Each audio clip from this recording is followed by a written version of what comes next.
क्या जरूरत पड़ी और क्या इसका मकसद है इसके पीछे, इस आंदोलन के पीछे? जी नीलेश जी।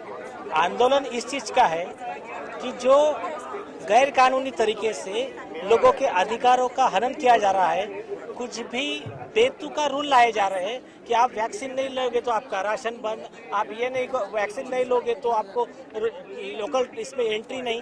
तो इस बारे में सरकार को ये बताने के लिए कि ये देश की जनता बेवकूफ़ नहीं है, मुर्दा नहीं है, वो आपकी बातें आंख मूंद कर मानने वाली नहीं है। हम हमारे संविधान के हक जानते हैं, तो उसको हक को लेना जानते हैं। तो ये मैसेज देने के लिए कितने जागरूक लोग हैं, ये मैसेज देने के लिए आज का आंदोलन। इतनी एजेंसियां हैं जो इसको अप्रूवल किया है वैक्सीन, कैसे आप किस आधार पर ऐसे? बहुत अच्छी बात कही है। आप सब लोगों की जानकारी के लिए, वैक्सीन को इमरजेंसी यूज ऑथराइजेशन मिला है, अप्रूवल नहीं मिला है। ये क्लिनिकल ट्रायल के फेज में है, आप पर ट्रायल ही चल रहा है अभी। तो जो वैक्सीन का अभी खुद गवर्नमेंट ऑफ इंडिया ने आरटीआई में लिख कर दे दिया, इसका अभी हमारे पास पूरा डेटा भी नहीं है, लॉन्जिटिविटी कितना है इसका, जो इफिकेसी है, साइड इफेक्ट्स का पूरा डेटा गवर्नमेंट के पास नहीं है। एक चीज, दूसरी चीज, खुद उनका डेटा बता रहा है, उन्होंने जो जो बातें की थी सब बातें झूठ निकली। डॉक्टर स्नेहल लुनावत का कोविशील्ड लेने की वजह से जान चली गई, मौत हो गई उनकी।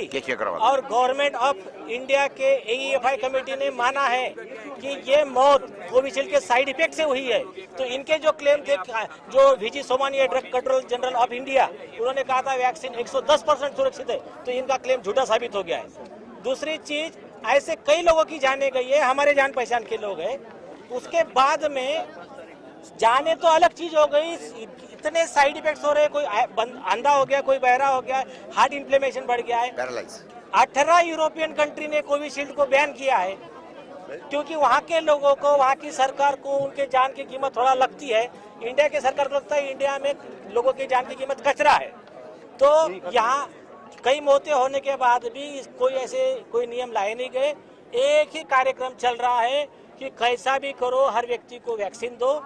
ये इतने अंधे हैं, ये नहीं सोच रहे जिसको एलर्जी है, या फिर खुद गवर्नमेंट ऑफ इंडिया का प्रोटोकॉल कहता है, आयुष प्रोटोकॉल कहता है, आंध्र प्रदेश हाईकोर्ट का जजमेंट है, 50 अलग अलग रेमेडीज है। आनंदिया का मेडिसिन को आंध्र प्रदेश हाईकोर्ट ने अप्रूव किया है। नेचुरोपैथी जो डॉक्टर विश्व राय चौधरी का है, उसको नेशनल इंस्टीट्यूट ऑफ नेचुरोपैथी ने पूरा वेरीफाई करके रिकमेंडेशन दिया है कि इससे इन्होंने कोरोना भी ठीक किया, किसी को कोई साइड इफेक्ट नहीं हुआ, एक भी आदमी मरा नहीं, कुछ साइड इफेक्ट नहीं हुआ, नो मास्क नथिंग। अब वैक्सीन का ऐसा है, वैक्सीन की पोल सबसे पहले खोली माननीय हाईकोर्ट ने। रीदिनथर के जजमेंट में हाईकोर्ट ने सरकार को एक सवाल पूछा, ये आप सब लोगों के लिए सवाल जानना जरूरी है। कोर्ट ने सवाल क्या पूछा, बोले बताइए वैक्सीन लेने के बाद में कोरोना नहीं होता है? बोले नहीं होता है। वो आदमी कोरोना का प्रसार कर सकता है? तो बोले हाँ, सुपर स्प्रेडर बन सकता है वो लेने के बाद में उसकी कोरोना से मौत भी हो सकती है। अच्छा, नहीं लेने वाले का क्या है? बोले उसका भी वैसा ही है। तो आप किस आधार पे वैक्सीन लेने वाला और नहीं लेने वाले में फर्क कर रहे हो? ये आधार पे हाईकोर्ट ने सरकार के सारे ऐसे गैर कानूनी जो नियम थे वो क्रैश कर दिए। दूसरी चीज, जो वैक्सीन क्या करती है, एक स्पाइक प्रोटीन आपको बॉडी में इंजेक्ट किया जाता है और आपको लड़ाई के लिए तैयार किया जाता है, ताकि जब ओरिजिनल वायरस से लड़ाई हो तो आपके बॉडी में एंटीबॉडी रहे।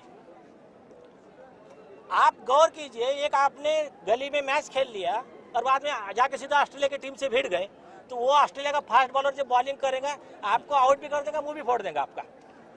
तो इसके बारे में सबसे बेस्ट, इस दुनिया का सबसे सेफ पर्सन कौन है? तो एम्स के जो डॉक्टर संजीव राय है, दुनिया के 81 कंट्रीज के, अलग अलग कंट्रीज के जो रिसर्च पेपर्स 81, कई लाखों लोगों पे रिसर्च करने के बाद उन्होंने कहा कि सबसे सेफ पर्सन कौन है? जिसको कोरोना होकर गया है या कोरोना का विषाणु छू कर गया है। ऐसे इंडिया में 70% से ज्यादा लोग हैं। तो जो आदमी आज मर्सिडीज में बैठा है, तो ये बिल गेट के गुलाम ये क्या कहते हैं कि आप इसको ऑटो में बैठाओ तो ये कंफर्ट रहेगा। जो नेचुरल इम्यूनिटी को उन्होंने बोला है 13 time robust and better. Vaccine लगने के बाद में उनका कहना है कि तुरंत 2-4 महीने में वो खत्म हो जा रहा है उसका पावर, और जहाँ जहाँ वैक्सीन हुई है वैक्सीनेटेड लोगों में, जैसा आप केरला का देख लो, बेंगलोर देख लो, मुंबई का किम हॉस्पिटल देख लो, इजराइल देख लो, वैक्सीनेटेड लोगों के जान को ज्यादा खतरा है। उनको जब कोरोना हो रहा है तो उनके मरने वाले की संख्या ज्यादा है, उनके हॉस्पिटलाइजेशन की संख्या ज्यादा है, साइड इफेक्ट्स की संख्या ज्यादा है। और जिन लोगों ने वैक्सीन नहीं ली है वो ज्यादा सेफ है, ये उनका ही डेटा है। तो आप ऐसे में हमारे मेहनत के पैसे से कहने का कि सबको वैक्सीन फ्री, और इधर बोलने उठा के 40-50 हजार करोड़ रुपया वो वैक्सीन कंपनी को दे देने का, और उधर बोलने का कल से आपका पेट्रोल 150 रुपया लीटर, हमारा ही पैसा लेने का, हमको ही बेवकूफ बनाने का, और हमको ही हमारी जान को मारने का प्लान करने का।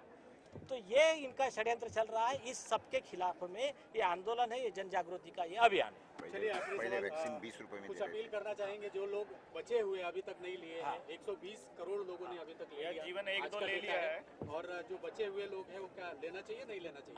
आप क्वेश्चन है मेरा एक सेकंड इनका होने दीजिए। देखिए, इसके पहले एक बात और मैं कंप्लीट करता हूँ। भोरे साहब ने बहुत सही बोला, वैक्सीन के जो ये है वो वैक्सीन वाले भारत बायोटेक के, उन्होंने क्या कहा था, जब वैक्सीन आएगा तो हम कितने रुपए में देंगे? 20 रुपए। बिस्लेरी की बोतल से भी सस्ते में रहेगा, मतलब 20 रुपए से कम में रहेगा। आज कितने में दिया जा रहा है? गवर्नमेंट को 300 में, और कॉमन मैन को 1000-1500 जो भी है, जो प्राइवेट हॉस्पिटल से लेंगे। तो ये अगर 100 करोड़ 125 करोड़ वैक्सीन दे रहे हैं तो उसकी ये कितना हो रहा है? हजारों करोड़ रुपए का करप्शन हो रहा है। 20 रुपए की वैक्सीन 300 में कैसे जा रही है फिर? और जब इमरजेंसी है, डिजास्टर मैनेजमेंट एक्ट रूल लागू है, तो ऐसे में सरकार प्राइवेट हॉस्पिटल टेक ओवर कर रही है, तो ये वैक्सीन कंपनी को भी टेक ओवर कर सकती है। आप इनका प्रॉफिट बंद कर दो, इनको बोलना नो लॉस, इमरजेंसी है ना, लोगों के रोजगार बंद करा दिए आपने, तो आप नो लॉस नो प्रॉफिट में बेचना चालू करो। कोई आपको बोलेगा नहीं कि वैक्सीन लो करके। ये सारा खेल कमीशन का है। अब मैं आपके मुद्दे पे आता हूँ कि आपका सवाल है लोगों ने वैक्सीन लेना चाहिए कि नहीं लेना चाहिए। और 120 करोड़ लोगों ने ले लिया है। हाँ, अब जो बचे हुए लोग हैं, जो ले लिए उनके लिए मैं तो छोड़िए, खुद WHO ने वार्निंग दिया कि जिन लोगों ने कोविशील्ड लिया है वो सावधानी बरते। आपको गुलियन बारी सिंड्रोम का जो आधा पैरालिसिस हो जाता है, बॉडी का चेहरा टेढ़ा हो जाता है, ये होने का खतरा है। और ऐसे पेशेंट को मैंने खुद देखा है। ये उनको जो फंसाया गया, इसका गिफ्ट उनको खुद WHO ने दिया। दूसरी चीज, आपके आंखें के सामने आप देख रहे हो कैसे लोग मर रहे हैं। मेरे खुद के क्लाइंट है डॉक्टर स्नेहल लुनावत, और आपने किरण यादव जी का बेटा हितेश खड़वे, ये सब उसके उदाहरण है। इसके बाद में आपको लगता है सुसाइड करना है, या आपको लगता है कि नहीं भाई मुझे तो लेना है, तो मर्जी है आपकी, क्योंकि जिंदगी है आपकी।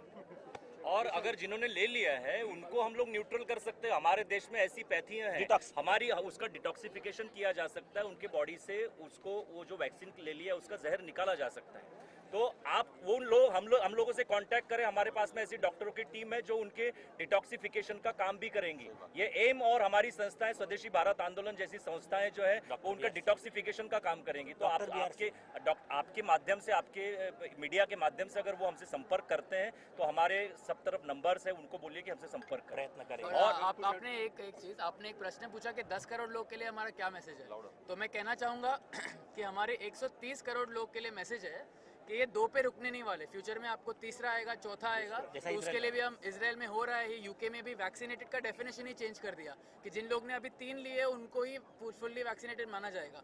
तो अभी जो लोग हमें देख रहे हैं जिन्होंने टीका लेके रखा है, अभी हम सब आज़ाद हो गए, हमारे लिए सब बेनिफिट्स है।